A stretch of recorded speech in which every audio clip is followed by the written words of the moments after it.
Hello Silver Oaks, welcome to all. Hope you all understood topic 1. Today we are navigating to topic 2. We'll cover the subtopics of two different credit situation, terms of credit and variety of credit arrangements and loan from cooperatives. So before going to the lesson, you need to know who is the finance minister of our country, what are the changes made during the time of Corona 2020, who is the Finance Minister of Telangana State? Mention the name of RBI Governor of India. And as a student, do you know that you will get loans for your future education? So, first topic is talking about the credit. How credit refers to a large transaction in our day in and day out life. This credit loan refers to an agreement in which lender supplies the borrower with money, goods or services in return for the promise of future payment. So that is how A promises B in a few that I will pay future, and B will give him cash and goods and services. Now next we will be talking about the role of credit in development. How credit makes a proper use of excess money of a depositor by channelizing it into a profitable investment. That's how he get profit. When he gives money, depositor gives money or he channelizes, keeps in bank, he'll get interest. Second is it enables the borrower to invest more resources than available to him. So whatever is there also, it has a capability of getting more than their resources that is available. Maximum use of resources by providing working capital. So how he can make use of these resources by providing the money. Capital is money that is being invested. It helps the lender to earn more interest from their savings. Suppose I have kept certain savings in bank, I'll get interest from it. So that's how it helps me. So what are the sources of credit? From where do you get this credit? We get credit from bank, NBFI, cooperatives. We can ask family, we can ask friends, traders we get money, money lenders we get money. What is NBFI? Non-banking financial institutions. You must have heard mostly that you invest in mutual funds, you invest in insurance organization. So all this can come under NBI. So first case study here we are talking about the Salim's case study. So Salim is a shoe manufacturer. He got an order, huge order of 3,000 pairs of shoes that he has to manufacture and deliver it within 1 month. So what he does he hires few workers and then he purchases raw material to meet certain expenses. Salim takes loan from two sources. First, he asks leather supplier to supply leather with a promise that he'll pay him later. Second, he'll obtain loan from the large trader himself with an advance payment of 1,000 pair of shoes with a promise that he'll deliver it by end of the month. And Salim is able to make or deliver the goods and then he'll get good profit and he'll repay back the money loan that he has borrowed. So it is a good credit credit loan that he has taken and he has got profit out of it. So how it plays a positive role in Salim's case. So it helped him to meet all the expenses, complete production on time and then get profits also. But whereas this is the second case study of Swapna's. Swapna's problem, she is a small farmer and she has 3 acres of land. She has taken loan from the moneylender to meet the expenses of the cultivation, hoping that she would repay the loan if the crop is good. But her crop was hit by a pest. Though she used pesticides, she couldn't repay the money back to moneylender. Next year again Swapna takes loan for cultivations and it is a normal crop, and this year again she is caught in a debt. That's how debt trap. So at the repayment of the loan it becomes very difficult for her. So how it pushes the borrower in the situation for recovery, and it's very difficult and it's very painful in Swapna's case. So here we are seeing whether a credit would be useful or not. Sometimes it is a boon and sometimes it is a bane. So in Salim's case it took a positive place, whereas for Swapna's case it became negative. So that is where we see these two case studies. What is terms of credit. When we are talking about terms of credit, we'll be talking about collateral security, bank documents, terms of loan, mode of repayment, and rate of interest. First, what is collateral security?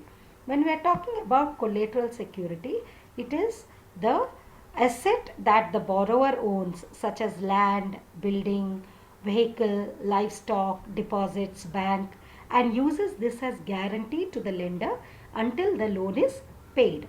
Second, we are talking about the documents that is needed for housing loan. Certain documents, they'll ask for passport, PAN card, Aadhaar card, voter ID, driving license, and certain passport. All these things is required for bank documents when it is required. Third, they are talking about terms of loan. What is the terms of loan? Whether it is a short term, whether it is a long term loan, or what kind of eligible criteria you have. Loan, what is the purpose of the loan? What is the loan amount? What is the guarantee that you are paying? What is the interest rate they are charging? All this is also told in the terms of loan. Then next, fifth one is mode of payment. What kind of payment you do? Whether you're doing in cash, doing it in cash, money orders, bill of exchange, checks or bank draft. What is it? What are the mode of payment? Last one is rate of interest.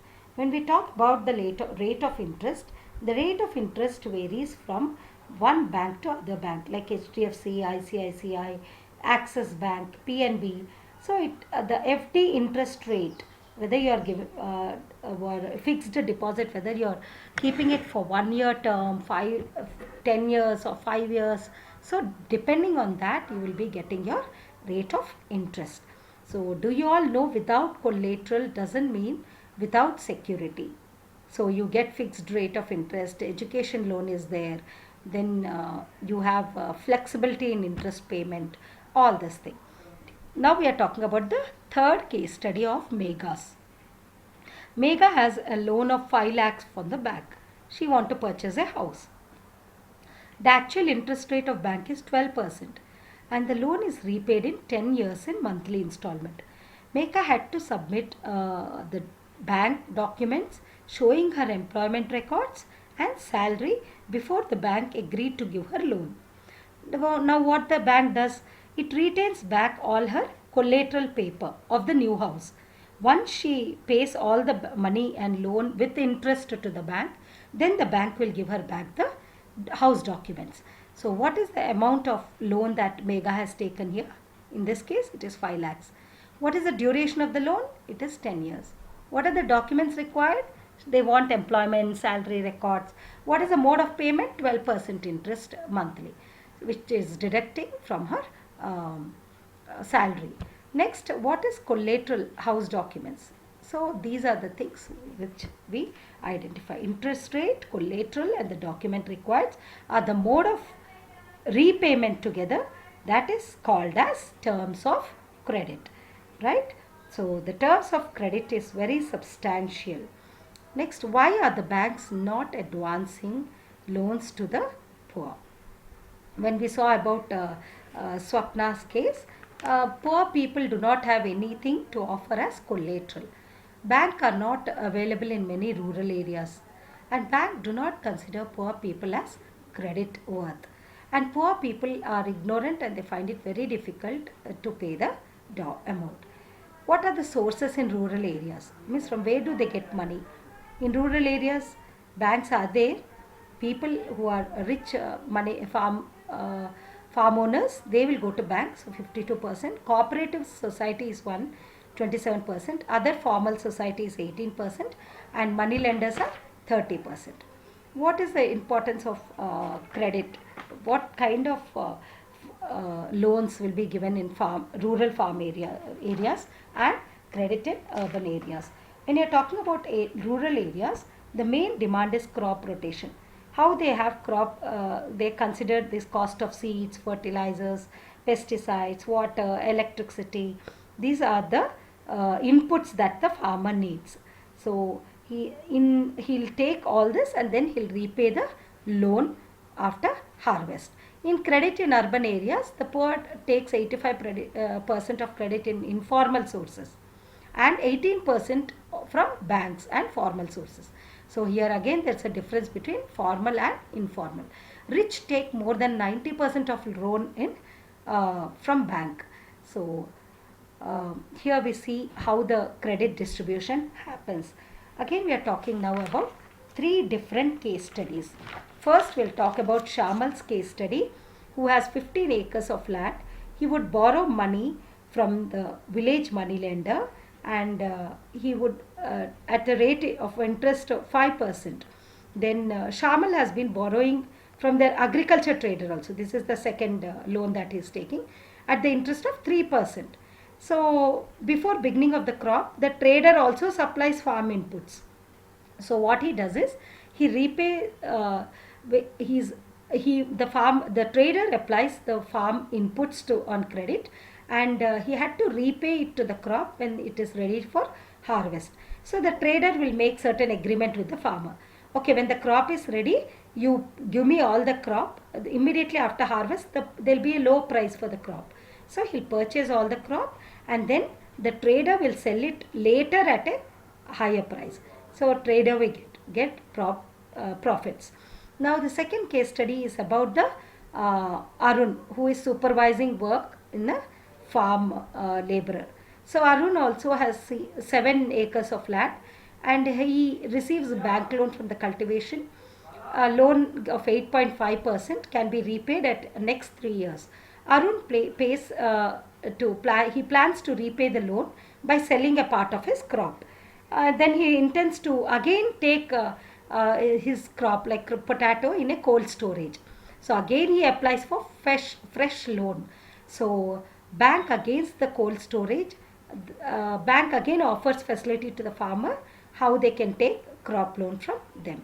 In third case study, we are talking about Rama, who is working in the neighboring field, and she also gets credit, and she depends on the employer because no other source of credit she has. She has to go to the employer and she takes fresh loan.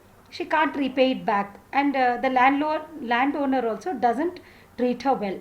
But still she continues to work there so that she can get loan when she needs it.